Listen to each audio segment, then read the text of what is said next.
with 8th standard biology. Now I am going to do in 8th standard biology second lesson. Already we have done the first lesson. Notes little is given, and further notes I will be uploading to your. Be intact and complete your notes in your new classworks. Get the books, do your admissions and pay the money for the books and get the new books and start writing in your classworks. So this is the second lesson what I am going to do now in science, that is biology. So where you live, okay, for example the place where you are living. Whether you are dependent on yourself only, you say no, I don't want anything, I don't want air, water, food, nothing. No, you can't say like that. The place where you are living, you are dependent on other organisms. Whether the living organisms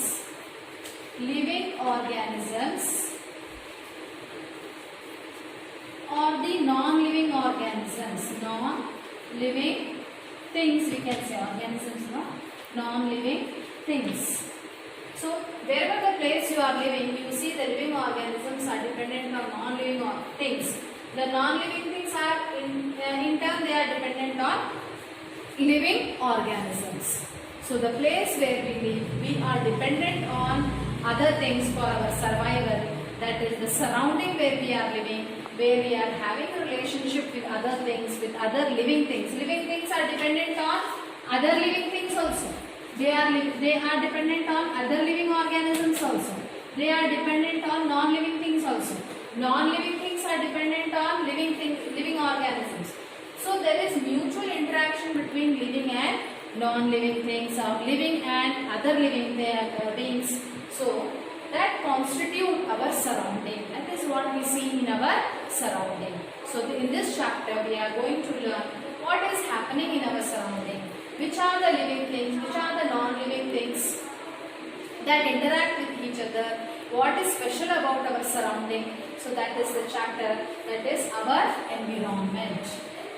Our environment.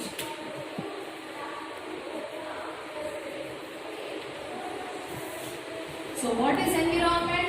Environment is mostly the surrounding in which we live, where we see living things and the non-living things. We don't even see living and non-living things. We even see the relation, okay, the dynamic nature of the environment. Nothing is stable. Dynamic means which is moving. Okay, dynamic means which is changing. Okay, so nothing is stable in our environment. Everything is moving. There is a change in our environment. So in our environment, when we go to some extent, that is the whole earth you take. Okay, we live on the planet Earth.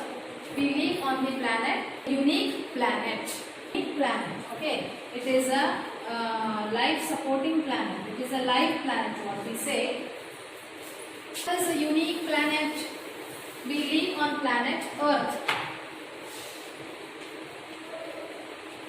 Earth, a unique planet. Earth is a unique planet. Why unique means what? Different. It is different from the other planets. Other planets you cannot see life, whereas Earth is the only planet where life exists. So what are the different reasons why it is unique? Because life exists on Earth. Okay, life exists on Earth. So there must be some reasons for the life to exist. What are the reasons? What are the what are the reasons that supports life?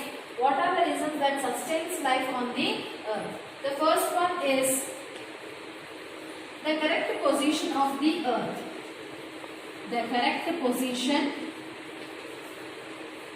of the Earth from the Sun.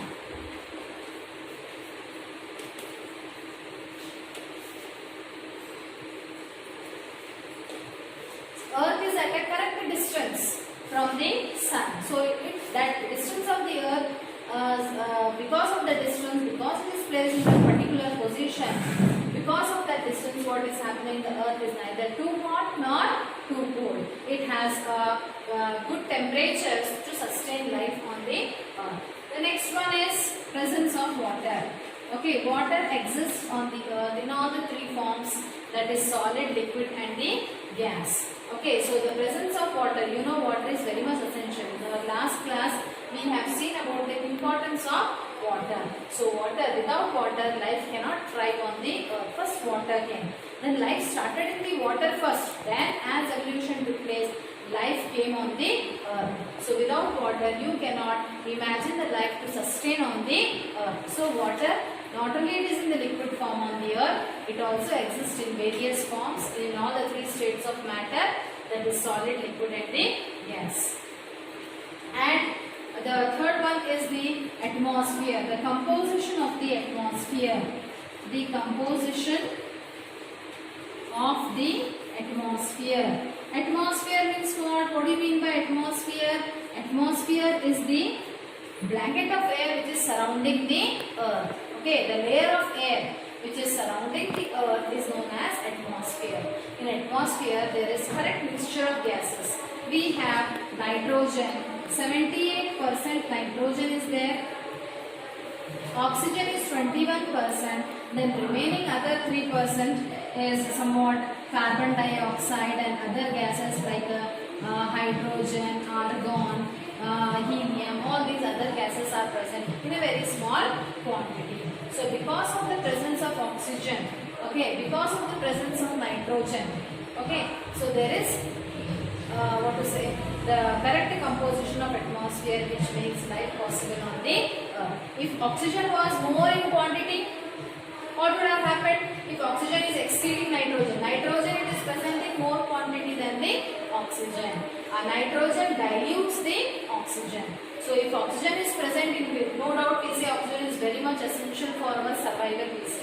We breathe in oxygen. Oxygen is essential for our respiration. But if oxygen is more in the atmosphere, what will have happened? If nitrogen is less in amount and oxygen is more in quantity, then what would have happened? If you would have struck a matchstick, burned a matchstick, there would have been an explosion like. So you see the composition, okay, how the composition is there.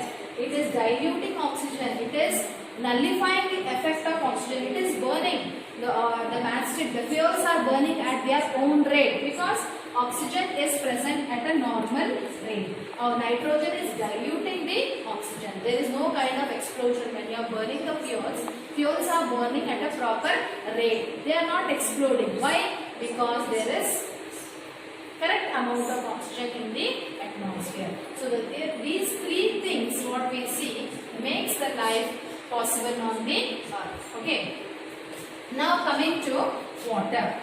Okay, the first thing, the first important thing, that is water, how it is necessary for the earth, that is water.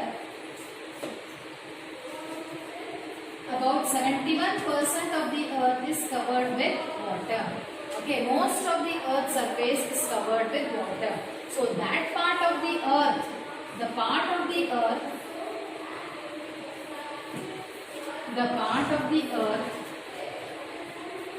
covered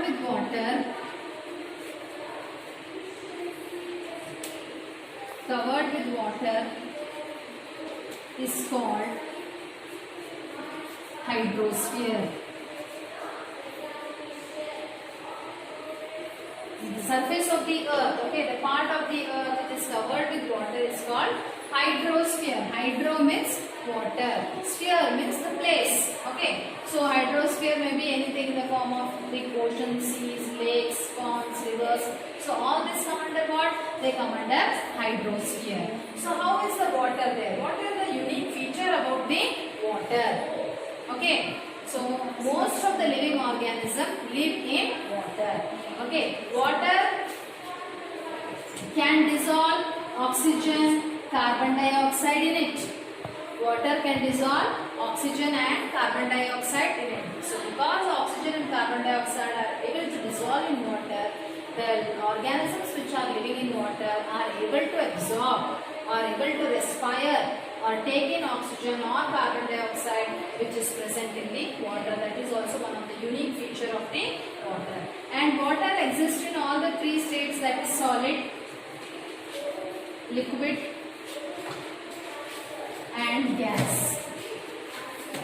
Okay, water exists in three states, that is liquid and the gas. That is also one of the advantageous thing what we can see in the case of water. The next thing is water takes large amount of heat. It absorbs large amount of heat, okay, to become warm. Okay, if it has to become warm, it needs to take large amount of heat. That is known as what we say, the specific heat of water is very high. Okay, some of the things, the specific heat of earth is very low, we say. Why we say the specific heat of earth is low? Because within short time what happens, within short time the earth becomes very hot on a sunny day, on a very hot day when you consider, on summer day you consider, earth will become hot very soon, but water when you see, it will not become hot very soon. That means what? It needs lot of energy, heat energy. It has to absorb lot of heat energy to change itself into gaseous form. It will become warm and then only it will evaporate. So this is a unique feature of water. If specific heat of water is less, then what would have happened? No water would have been there on our earth. Okay, with little heat only, what would have happened? All the water would have evaporated. So that is the unique feature. Okay, than the earth, than the land, no? water, the specific heat of water is very high. That means what? Water takes lot of heat energy. It needs lot of heat energy to become hot and then to evaporate. So that is the most important unique feature of the water. So because of that only what is happening, it remains in the water bodies for the longer time. It needs more heat to get evaporated. So on a sunny day when the temperature is very hot, it absorbs most of the heat of the sun. Okay, the sun's radiations which are coming, which are bringing the hot rays, water is absorbing those hot radiations and making the environment little cool. Okay, and in the night time what is happening? Night time it is returning back the the hotness to the environment. So this is how the temperature variation occurs due to the water. Wherever water is there, what happens? There you have the minimum temperature. So water is very much responsible for maintaining the temperature of the earth also. So that was the unique features. And what is that? Water is denser than the air. Okay, it is not lighter as air, it is denser, that is heavier than the air. So as it is heavier than the air, it provides buoyancy to the plants and animals. Buoyancy means what? Because of the buoyancy of water, animals and plants are able to float or able to be in different layers of water. Okay, you have seen some plants will float on water, some plants are submerged in water, some animals also you can see they are in different layers of the water. So why? Because water is denser than the air. It provides buoyancy. It provides the ability for all the organisms to be in different layers in the water, to float in the water. That is also the unique feature of the water. And most of the thing, that is, water can dissolve most of the substances in it. It is known as the universal solvent. Universal solvent means what? Most of the substances can dissolve in water. For example, salt, sugar, alcohol, most of the substances are there. Okay, so water is known as the universal solvent. Solvent means what? Solvent is a medium. Okay, it is a medium in which substances can dissolve. So most of the substances can dissolve in water. That's why it is known as a universal solvent. In sea and all you can see most of the salts are dissolved in water. Sea water is saline.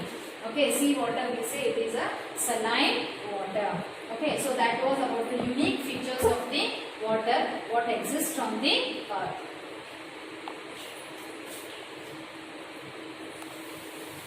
The next about the atmosphere.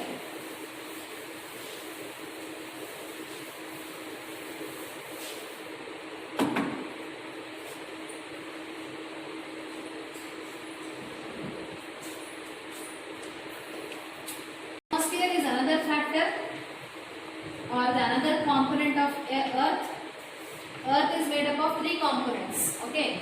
The first component what we saw is the hydrosphere. The next component of the earth is the atmosphere, it is the layer of air surrounding the earth.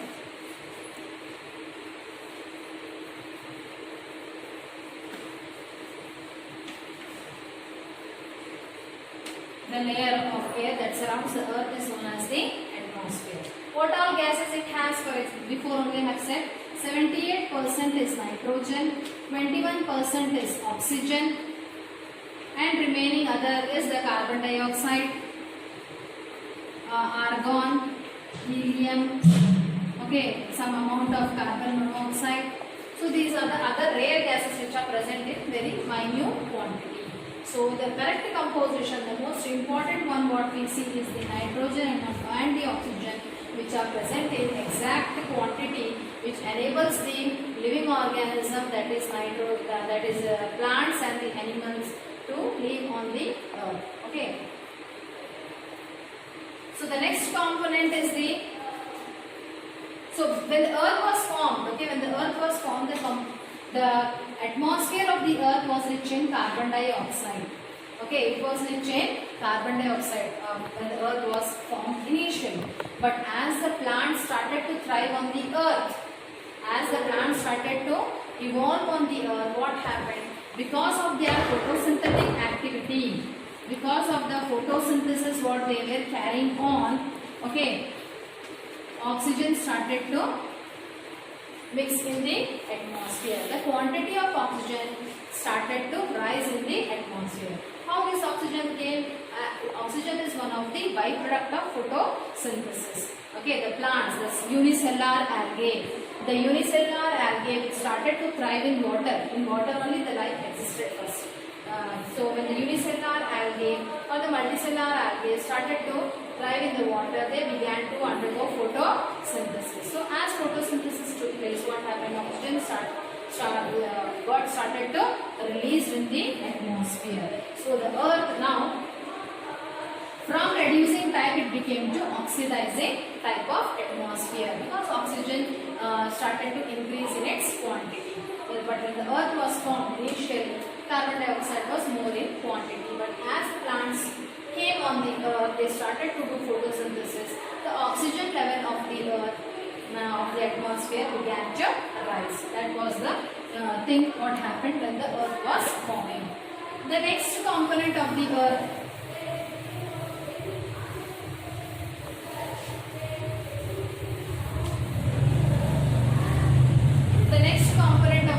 is the lithosphere.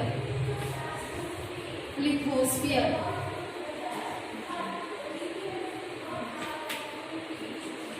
is the part of the earth.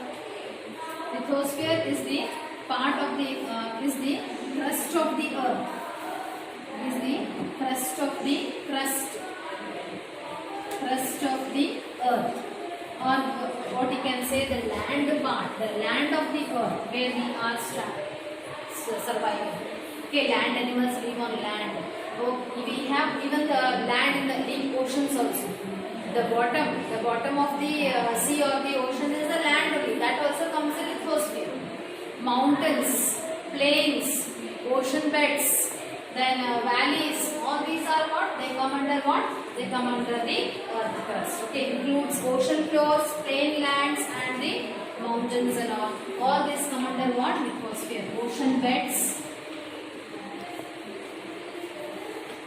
land, plain land, mountains, all come under what? They come under lithosphere. So here also life exists. Okay, life exists everywhere. It exists in water, it exists in air. In air you can see most of the microorganisms are there, bacteria are there, viruses are there.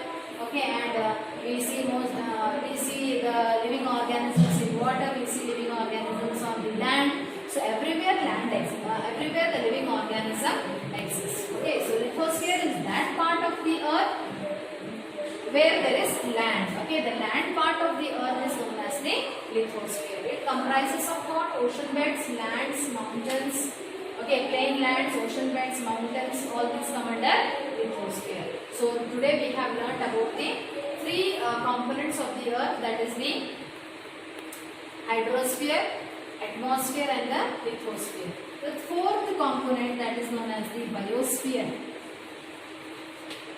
Biosphere. Bio means what? What do you mean by bio? Bio means life. Sphere means place. So biosphere is that part of the life, that part of the earth where life exists. So biosphere is that part of the earth where the life exists. So you can term it as lithosphere is also biosphere, atmosphere is also as a biosphere, or the hydrosphere is also a biosphere. Why? Because in every component of the earth life exists. Okay. So biosphere is what? Biosphere is the part of the earth where life exists.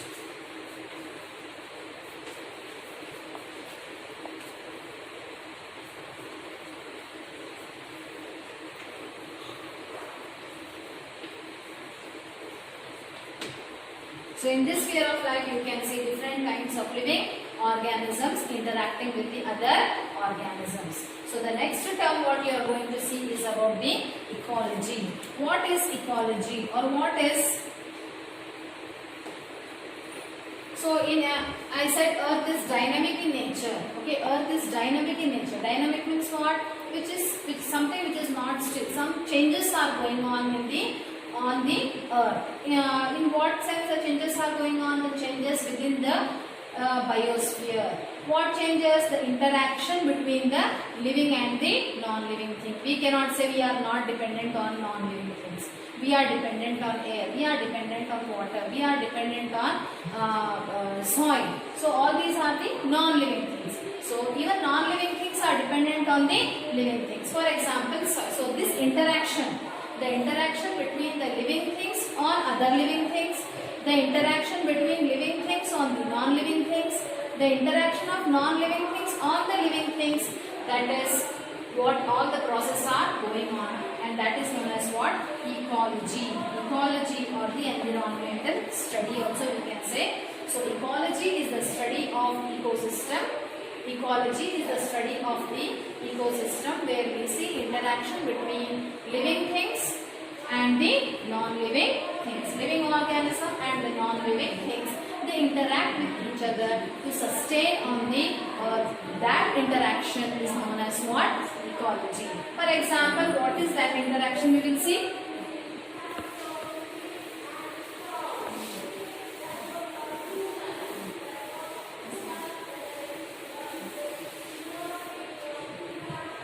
See, for example,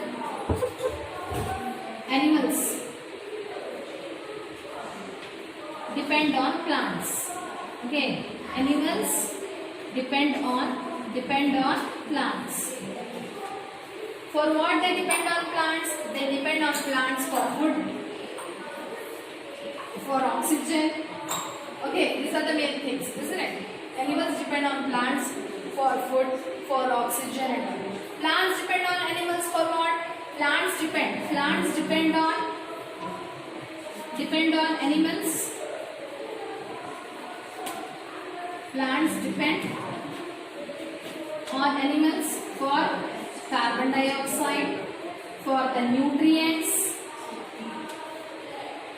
When the animals or any animal product die and decay, the organic matter which is there in the plants, the animals, it get decomposed and get mixed with the soil, and those nutrients are absorbed by the plants. For carbon dioxide, how? Animals breathe out carbon dioxide. When we exhale out the air, that air is rich in carbon dioxide. That carbon dioxide is used by the plants for photosynthesis. So not only in these two cases, there are many interdependencies on which both plants and animals are dependent on. So this relation between plants and animals, or animals on plants, the interaction of living things between each other, or the interaction between living things and non-living things. We are dependent on air, we are dependent on water, we are dependent on soil. Okay, so in turn these non-living things are dependent on us for their recycle. Okay, water is dependent on us, air is dependent. Living things are able to recycle the nutrients in the soil or in the water or whatever it is. Okay, it is because of the plants or the animals the nutrients in the soil or the things in the water is also getting recycled. How the water is also getting recycled? By plants. By the process of transpiration. Transpiration is also one process. Okay, transpiration is the process of removal of excess of water from the plants. So because of transpiration also there is chances of water cycle. The water is getting recycled back. So water is dependent for its recycling on plants and animals also. Okay, respiration. Through respiration also some of the water is coming out from the plant and animal body. So not only the plants and animals are dependent on each other, we are dependent on non-living things also, and non-living things are dependent on plants and animals also for their recycling back into the atmosphere. So that interdependency, okay, between plants and animals or on the other non-living things is known as ecology, or we can say it is environmental study. Okay, so today till here I will stop. Hope so you all have understood all the terminologies in this lesson. Whatever the points I was writing on the board, you make a note of those points. Okay, the terms whatever I defined on the board, no, you can write it in the form of definitions and you can practice. Further notes I will be giving. Write all the notes in your classwork and be up to date. Thank you, children.